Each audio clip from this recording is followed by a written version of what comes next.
So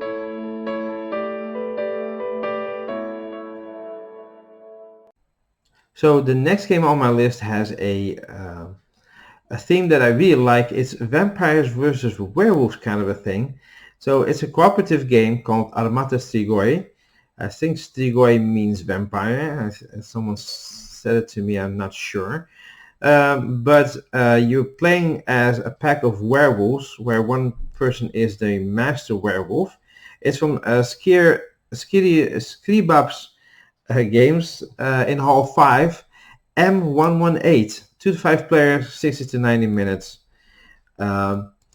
And so you're playing as these power wolves, and there's one like alpha wolf, I think, if I read it correctly. And these vampires are hauled up in these fortresses, and the fortresses give them more powers. In the beginning, they are these strigoi are very powerful, actually unbeatable, but you want to get as many blood points as possible, and you want to get rid of their minions, their other vampires. And as soon as that happens, the castle begins to crumble, and the strigoi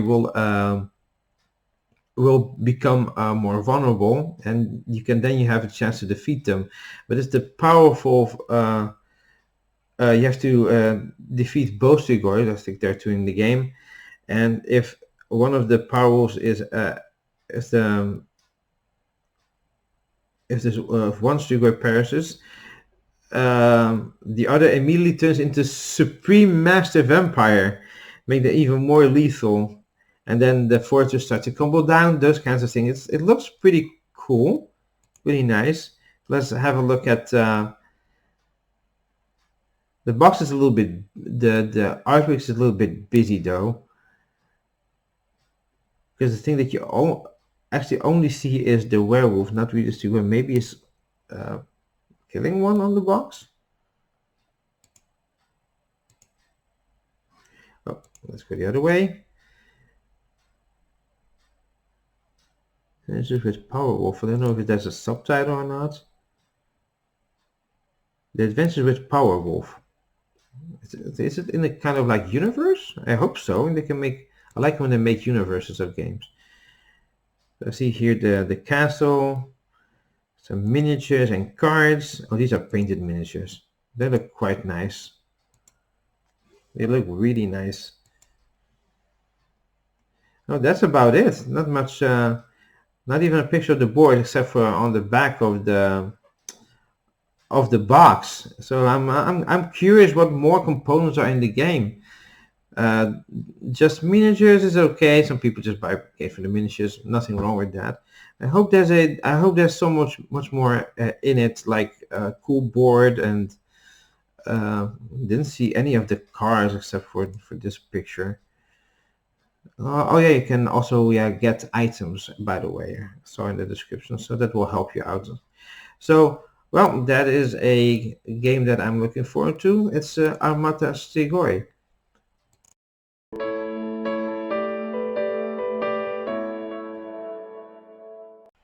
So my next game is a game that had two predecessors, and it's a tile-laying game. I think everybody knows what I'm talking about. It's Azul Summer Pavilion.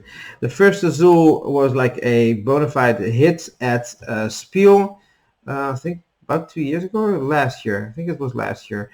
It sold a tremendous amount, and the second one came out, I think, beginning of this year, some mid of this year. And now you have Azul Summer Pavilion. It's from Next Move Games, then Hall 3, M101 and M103 in two locations, but they're close to each other. 2 to 4 players, 30 to 45 minute game. And this is what the game looks like. So it's the same concept as Azul. You have these factory tiles depending on the players. You put these little stones from the bag. They're like diamond stones now. You pull out the bag and you fill them. And then, because starting with the first player, you're going to grab some of these tiles. The fun thing is about this game, each round, one tile will become a joker tile. For example, if it's the red tile is the joker tile in this round. If I get these two blues, which will actually it's one of the, or like maybe here the purple, but there's no joker here. If I get the blue tiles, I also have to get the red tile with them because that's the joker. The same thing because the rest of the tiles go into the middle. The same thing happens with the middle one. So the middle one can be a little bit more tricky, but also a lot of decision making to try to go like, when do I get from the middle tile? If it fills up too much, I get too many tiles, or the right amount. You have to wait for it. It can be a little bit tricky. And then you put them beside your board, and then afterwards, at the end, if everything is drafted, you're gonna put them on your board. But you can't not put all of them. You have to pay for them.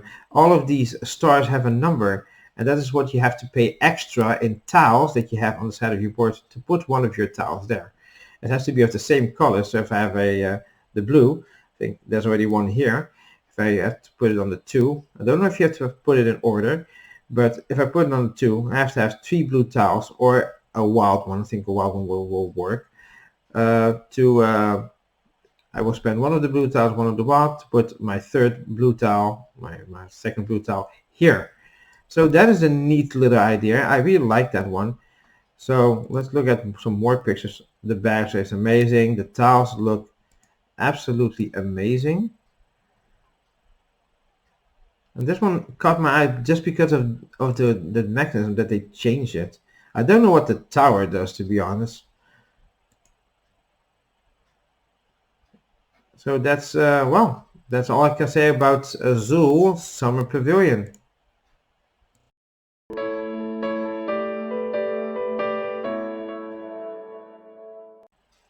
The next game is a big box and a big grandiose game.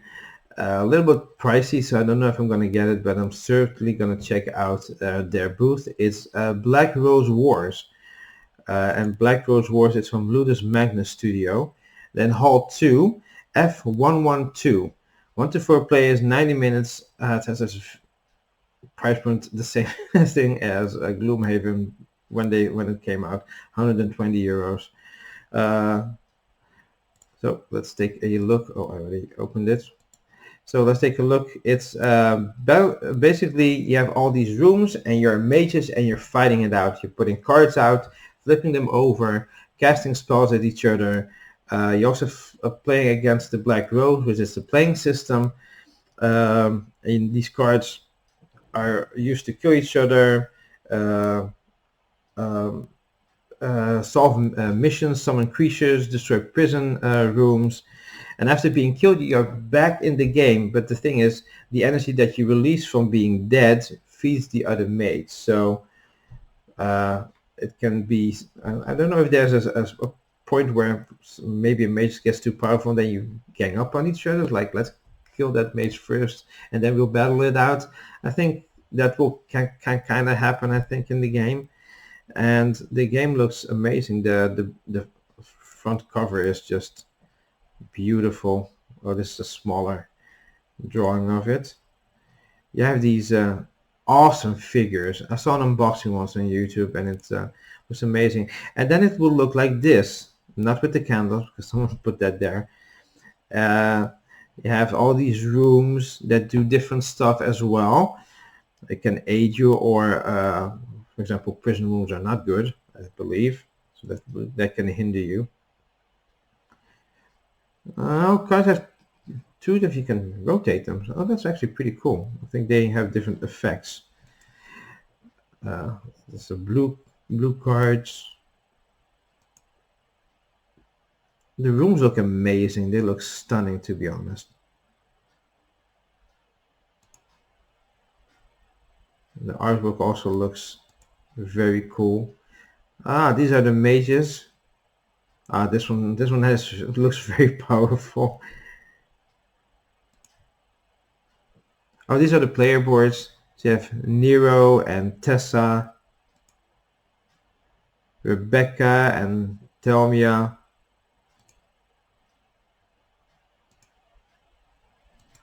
It's a great production, by the way. It's because of the price point. And the thing is, will I ever get it to the table as much as I want to for that price point? That is my biggest concern. But that has nothing to do with the game, uh, but more a personal opinion. Well, opinions are personal, so. But it looks amazing. I don't know if there's a close look at the board. Oh yeah, you have these cubes where you activate rooms, I think. It looks amazing. It has awesome production value. So that is a game that you can battle it out to see who's the better wizard. It's Black Rose Wars.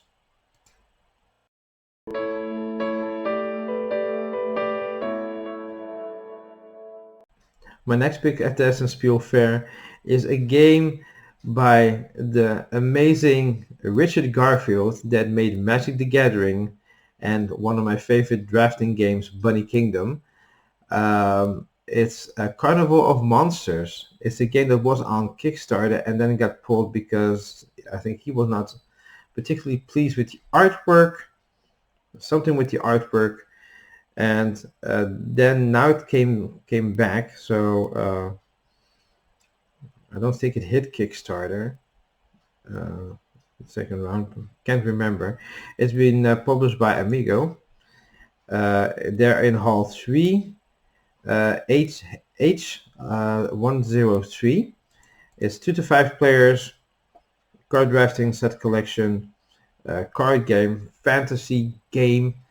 Let's take a look. So you are trying to have the best monster after a certain amount of rounds, after 4 seasons of hunting. You have to get these land cards, which you can get monsters. You try to get apprentices to help, staff to hire you into your enterprise, and you can pursue your own secret goals.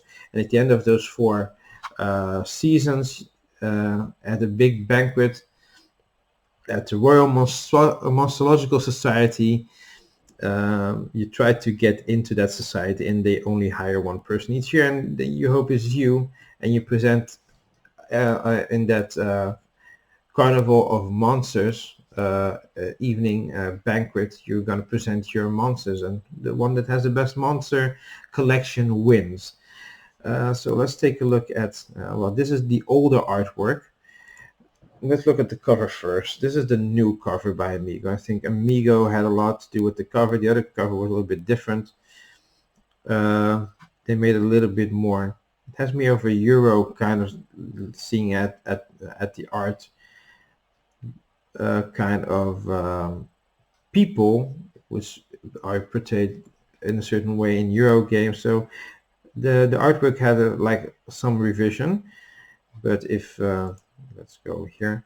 But after that, the thing is, the cards look way better than the cover. Succubus and a Screecher, and it looks really, really nice. Nice artwork, and I like the color palette. So you have, for this one is more purplish. This one is more blue. It's because think of the different elements, because it's the sea. These are the people that you can hire. It's the first time I've seen this picture. I'm more intrigued. Cave artwork samples here. Say, Batwolf? Well, that is new. And a carnivorous fungus. It's taking over a human. And the darklands are more like grayish and black. And the forest, green, the Erie, and I'm gonna look. This is the old cover, by the way. So I'm gonna see if I can have a picture of the board. Well, this is all the components. You have this board, and you have your own personal board where you can also store some cards you can use later. So there's, but I think it's a limited space on your board. But there's a score pad, which is nice, and it looks very nice. So, so some nice iconology, nice production value. So that is Carnival of Monsters from Amiga.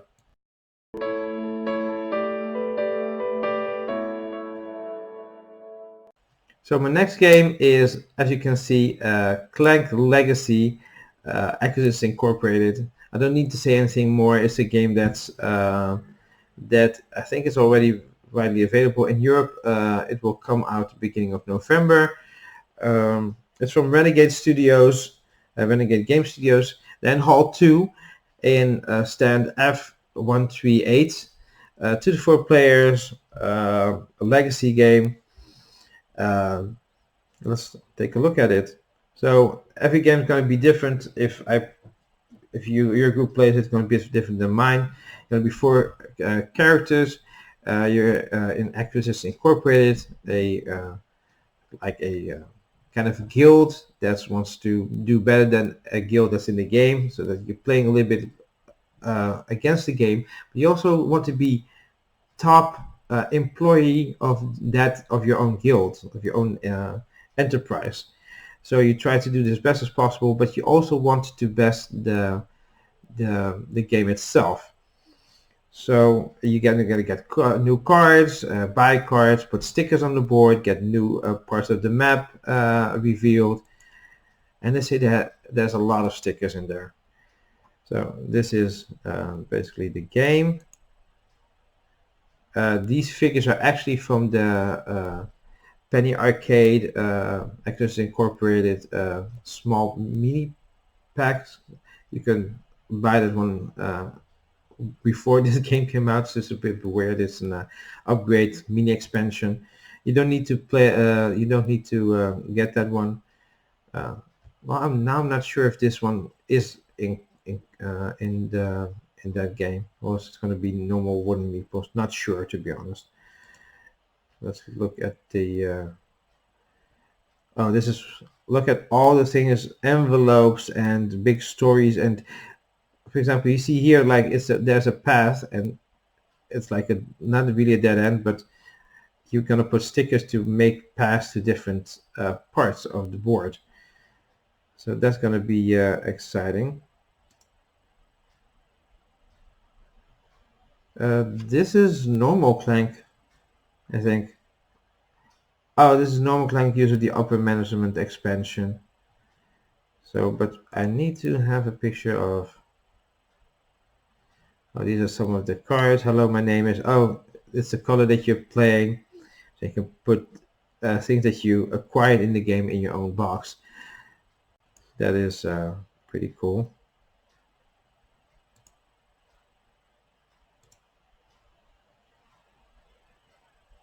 Yeah. They show a little bit of the cards. They don't show much because it's a legacy game, and there's already like positive buzz about it. So there's not much to tell. If you like Clank, I think you're gonna get this one.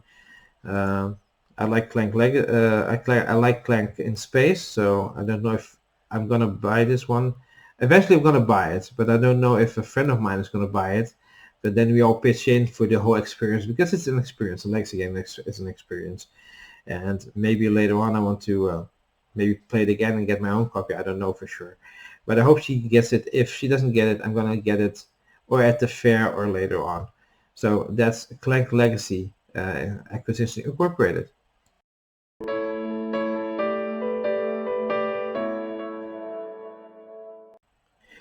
My next game is a game that I forgot the subtitle, but it's called Era from Matt Leacock. It's Era Medieval Age, and it's a roll and build game. It's not a roll and write; it's a roll and build. So you're gonna roll some dice, and gonna get some beautiful buildings you're gonna put on your board. So you try to make your city by building walls, putting up cathedrals, putting up farms, and they also going to interact depending on where they're on the board. If they're next to each other, some will act negatively to each other and some positively. And if you close if you put walls up and you close this section, you're gonna get some more points depending on what's in your city walls than outside, which is very cool. I'm already describing the game. I haven't talked about where it is. It's from Essen Spiel. It's Hall 3, M101 and M103. Dice rolling simultaneous action selection, city building, 45 to 60 minutes. Was scratching my nose. Shouldn't do that on camera. 1 to 4 players, and let's take a look at this. So I already described the game. So you have these dice, and they will tell you, but some dice will give you disease and stuff. So you can actually try to you can also mess a little bit with other players by putting up disease on the board and stuff like that. And so this is like a well, you have your cathedrals and some farms and stuff like that. And though I have a different color, so it's easy to well, these are different, but they have a color. I don't know if the colors do anything. I think the colors do something for the different buildings, I think. But it looks cool. The only thing that people had a problem with was here, there are things written here, and they're gonna give people stickers that you can actually order for free on their website.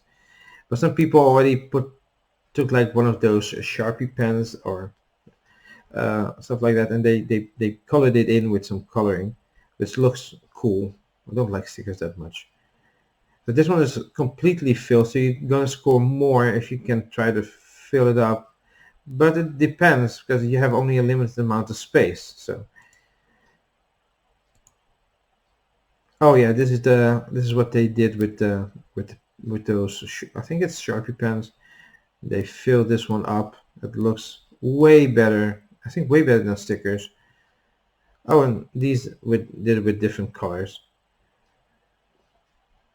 So I think these are like your resources that you also have to manage. It looks pretty cool. Oh, these are painted. I don't like the abstracted version of it. But they look cool nonetheless, so yeah. So that's Era Medieval Age by Essen Spiel.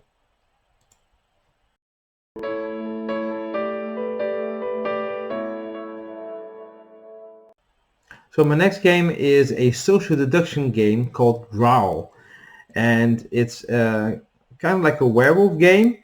I have here the multilingual deluxe edition. They also have like the normal edition and a small expansion which adds zombies to the game, which sounds interesting. But I'm just talking about the base game, and it's from Vigor Games. I don't know if this location is correct, because in the booklet that I printed, I can't find Vigor Games. There's another publisher at this particular location, but I hope it's correct. It's Hall 5, J123. 4 to 10 players, 10 to 15 minutes, hand manager, player elimination, bluffing, and card game.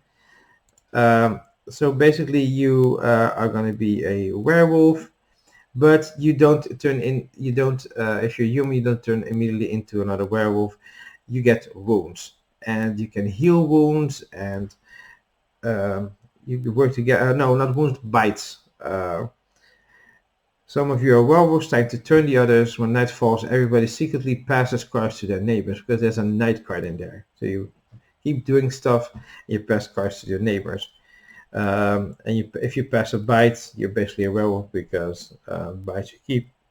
You pass other cards to your neighbor. But werewolves can pass bites, and if you have too many bites, you turn into a werewolf. Not on the first bite, but if you have multiple bites.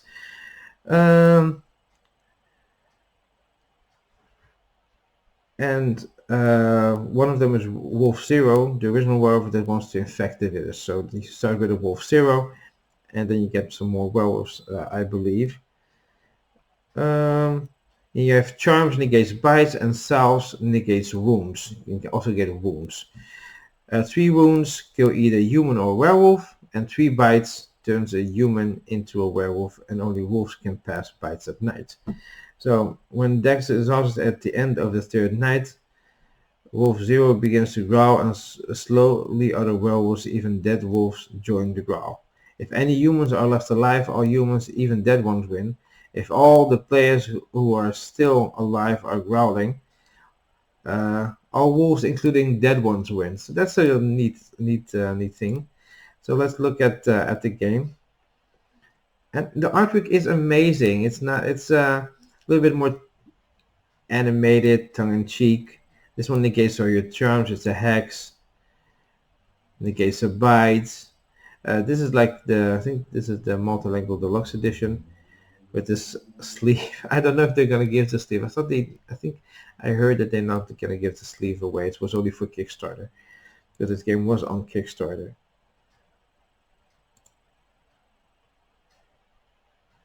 This is Seven Sins. Is one of the expansion.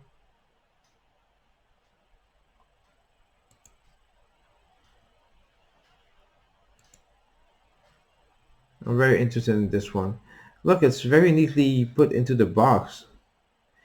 Yeah, there are curses, spells, undead, and 7 sins. So I think everything fits in the box, even the expansion. I don't know if the deluxe edition has the expansion, to be honest. I think so. I can actually look it up, see if it's here. No, it doesn't say. I'm gonna ask there, so. Well, that is my number 14, Growl.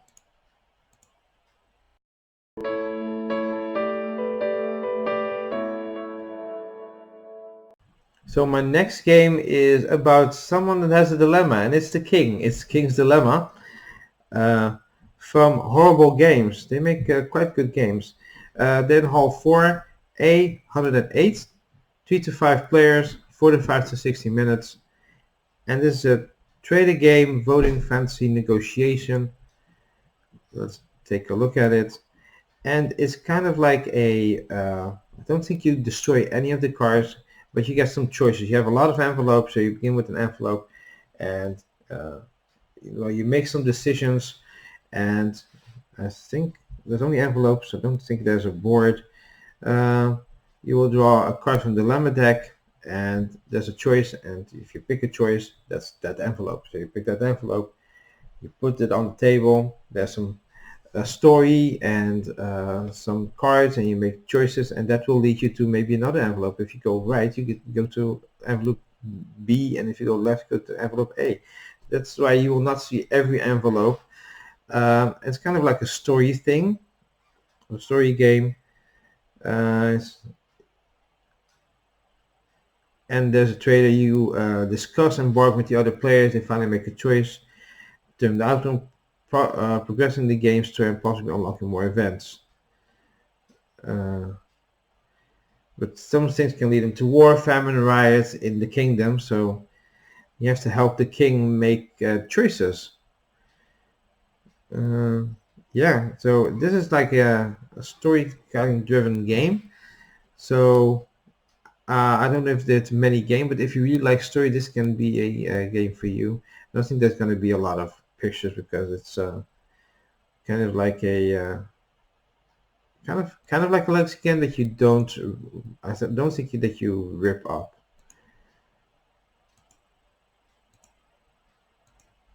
I think your different houses never break a deal. I don't know what this is. Am I going too far?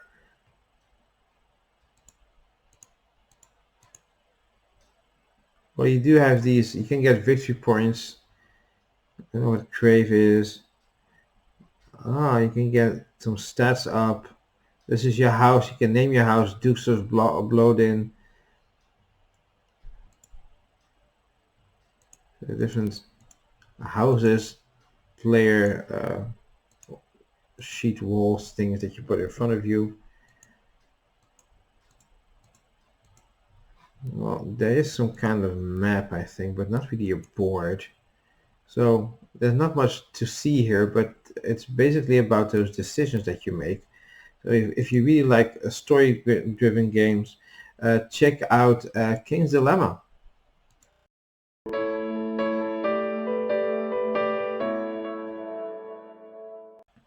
My next game is Imagineers. It's a game about building your own theme park. There are lots of games like that, and this is a more simple game. It's from Maple Games. Then Hall 5, G124 at the Surfer Meeple stand. And they also have the deluxe version there. It's 2 to 4 players, pick and deliver set collection. Well, say city building. You're not building a city, you're building a theme park. Theme park building. 30 to 60 minutes. Let's have a look. So you're trying to build your theme park by also guiding the people along the theme park that you already have to get them to, I think, get some money or get some points to make better theme parks. So you want to have a snow effect going. If they go to new attractions, it leads to happiness, and happiness leads to fames. And you can make better roller coasters and things like that. So let's look at the game. It looks very colorful. It's a Closet of Doom. Funds are popping. Thrill of Merlin. Fundamental. Path of the Gear. Armageddon. Oh, that's fun. I think you can put it. You can put it you can put the title. You have weird titles that have nothing to do with the ride. This is no closet. It's an octopus. Oh, do you get this one with the game? So this is the main. You have a main board. I don't know how this will gonna work. You have your own theme park here, but I don't know. Oh, I think that this is like a pass or something. I'm actually intrigued on what's going on here.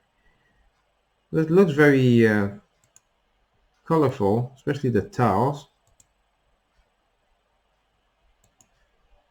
I think these tiles represent the cars that we just saw. The tiles that we just saw, that you can combine the names with the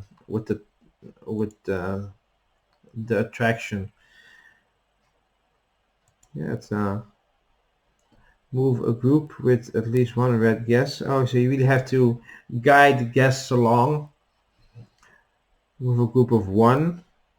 Move a group of exactly 3 guests of any color. Okay, you can see this. For anything, any color guests will ride any color attractions. Oh, okay. So you have to also play cards for them to ride attractions. And the box looks colorful. They say it's a very light family game, so I'm actually very curious to look at this game. So that is Imagineers.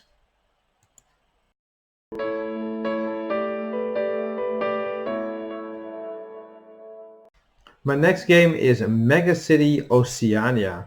It's a game by Hub Games. It's a city building game. Location Hall 5 F112. It's energy majority influence, modular board, which I always like, and it has a little bit of a dexterity thing in it. So Megacity Oceania is a game that is about the future of city building. It's on the Gold Coast, Australia, 2100s. You're gonna build your first oceanic megacity. Tackling population and rising sea levels has become a problem, so we're going to build on the ocean, and you're going to build this city by putting blocks up. You're going to put tiles and blocks, and it looks it's going to be unique. It has a little bit. So this is the front. It looks very futuristic, but you're going to put these things on top of each other and put buildings, and not every time. A big building is okay, but if it ever falls down, you have to build it again. That's what I heard. That's in the game. And you're gonna score by sometimes the height, who has the highest, but not always the highest will be more beneficial because it can fall down faster. And you have these cards, which add some. I think it adds some stuff to existing structures. I think. Oh, this is a prototype with words. Well, good way to make a prototype word. So, oh, this was a prototype. This is not what I want to see. This is a little bit more finished. And you have these tiles of different colors, so they